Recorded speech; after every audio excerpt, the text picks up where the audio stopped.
Monica, Andres, alam kong malapit na akong mamatay. huwag kang magsalita ng ganyan, Monica. Paglaban mo ang bayan. Yan ang ating pangarap. Wala nang lunas sa aming sakit, Andres. Ngunit ikaw ay may misyon pa. Hindi kita iiwan, Monica. Hindi ko kayang mawala ka. Monica. Monica.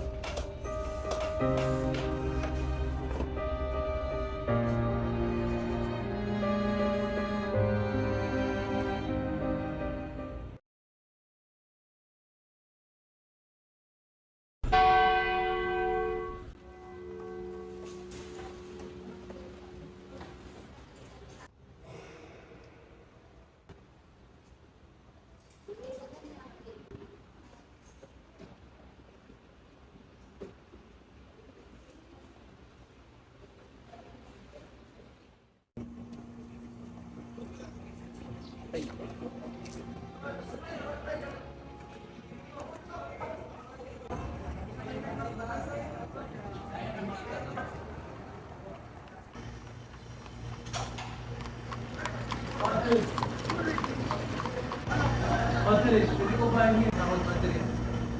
Awa! Sobrang awa mo ng Padre. Sakit na aking anak, Padre. Labis sa paghirap nyo, binigay nyo sa amin. Anong klaseng Diyos na may meron ka? Sino ka? Para hamuin, pamamalakad ko! Dakpin ang demonyo ito! Ikaw yung demonyo! Mapanggap! Panggasa! Ayaw! Kayong lahat! Kung ayaw nyo matulad sa demonyong ito, matuto kayo sumunod! Maing aral ito sa inyo! Mga Indio!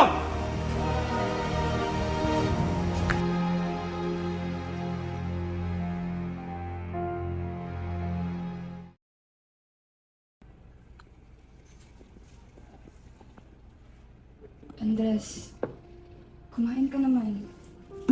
Alam kong matagal ka nang hindi kumakain. Ayaw ko munang kumain. Kasi nagmamadali ako. Ang pagkawala ng isang mahal sa buhay ay mahirap. Ngunit hindi natin maaari itong hayaan sirain tayo. Andres, alam kong hindi ako maaaring kumalit sa kanya. Ngunit narito ako upang maging kasama mo sa laban. Oriang, hindi ko alam kung paano ipagpatuloy ang laban na ito. Ngunit sa iyong mga salita, may liwanag akong nakita.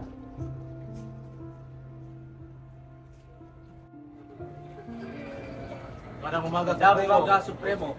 Handang umaga, Bamanus! Andres!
Magsitahimik ang lahat.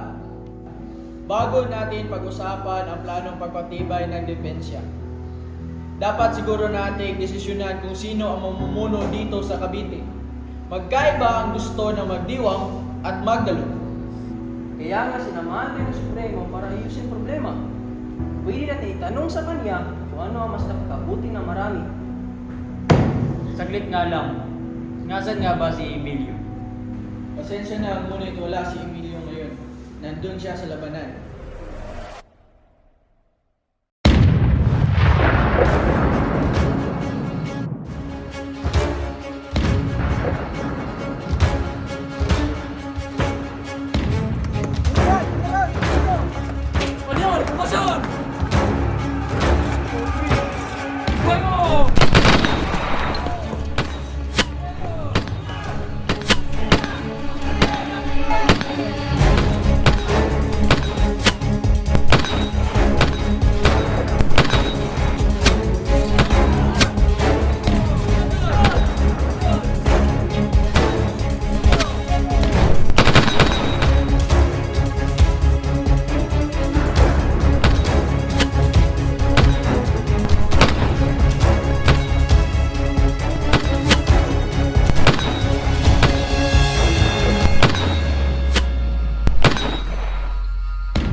Mga kasama, ganito tayo pagtatag ang mas matatag na pamahalaan para sa ating revolusyon. Hindi tayo maaaring magpatuloy ng hati-hati sa labanan. Sang-ayon ako, ngunit dapat natin tandaan na ang magdiwang ay naniniwalang si Supremo ang maging Pangulo. Siya ang nagtatag ng katipunan at ang tunay na pinuno ng revolusyon. Ngunit, malinaw na ang ating pamahalaan na hindi organisado. Ang Magdalo ay nagmumungkahi na lumikha na panibagong revolusyonaryong pamahalaan na mas matatag at mas epektibo. At dapat may isang matibay na pinuno na mamumuno sa atin. Ngunit paano natin ito gagawin kung hindi nabuo ang ating hanay?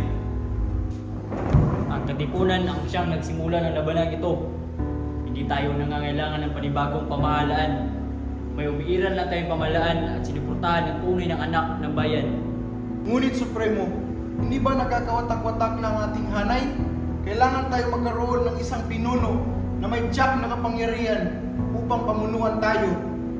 Ang problema ay hindi sa pamahalaan, kundi sa mga taong sakip sa kapangyarihan. Sitigil kayo. Mag-umpisa tayo sa botohan upang malaman natin kung sino ang bagong pinuno.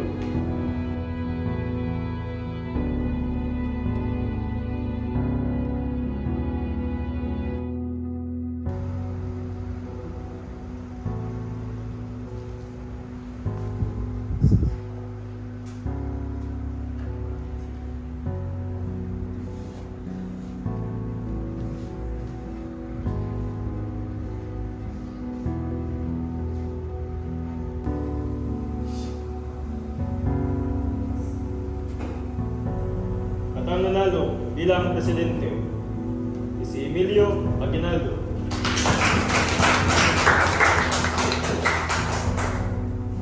Magandang regalo ito para sa kanyang kaarawan. Dahil si Andres ang nakuha ng ikalawang maraming boto, dapat lang na siya talaga ang ikalawang presidente. Kailangan natin marinig ang boses ng karamihan. Masang-ayon na ba kayo? Kasi Andres ang ikalawang presidente. Ngayon o, Sang-ayon din kami. Hindi sapat ang sumasangayon. Kailangan natin magsagawa ng isa pang halalan. Bilang Direktor de Guerra, Emiliano de Dios.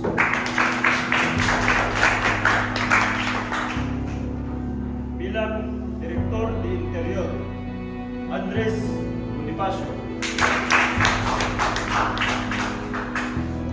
Sagit lamang, hindi maaaring hawakan ang hindi nakapagtapos ng obligasyong posisyon. Ito, alaman natin na si Andres Bonifacio ay hindi nakapagtapos. Ano sa tingin niyo? Magagapatan pa ba niya ito? Sa kang walang galang na tao, tinuna! Kanina mo ba ako inusuto? Hinahamon mo ba ako? Ay, kapatalo tayo! Ikaw yung Andres, wag. Malinaw ang usapan. Nagkakasunod tayo ng gagalangin natin ang kalalabasan na ito. Pero kayo na rin ang sumira ng usapan! lang supremo ng katipunan! Ang mawalang bisa ko ito. Hindi ko itataya ang buhay ko para magkaganito tayo. Hindi ako kalaban.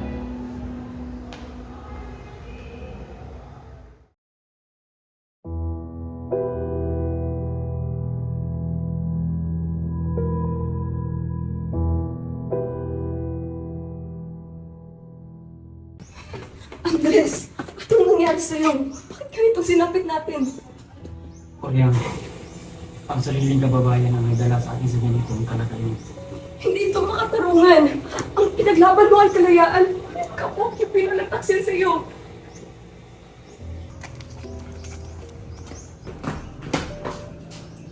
Andres, sa ngalan ng bagong pamahalaan, ikaw at ang iyong kapatid ay inaaresto namin sa kasong pagtataksil. Taksil! Ako ang natatag ng katipunan! Ako ang unang lumaban sa kalayaan! Wag! Andres!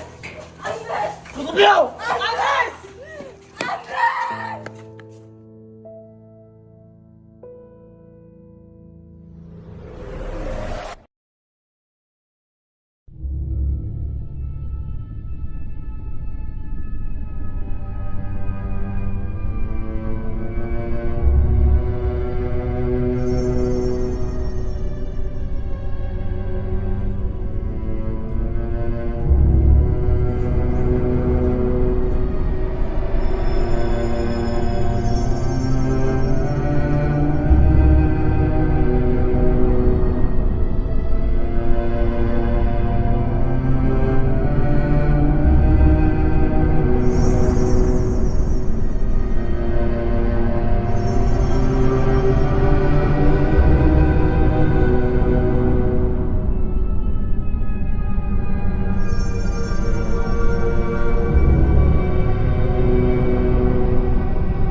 tayo'y magwawagi.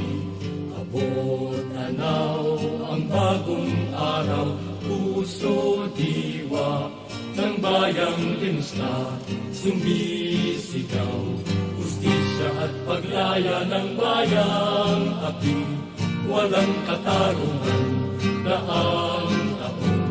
Hawak ng dayuhan, sulong bayan, tayo'y magwawagi. Ating yaman, laging ipaglaban, lupa, langit, dagat, kabundukan, nasa kamay ng mga dayuhang mapangapigahi, mapagsamantala, katip-isip, hindi malulugi, sumulong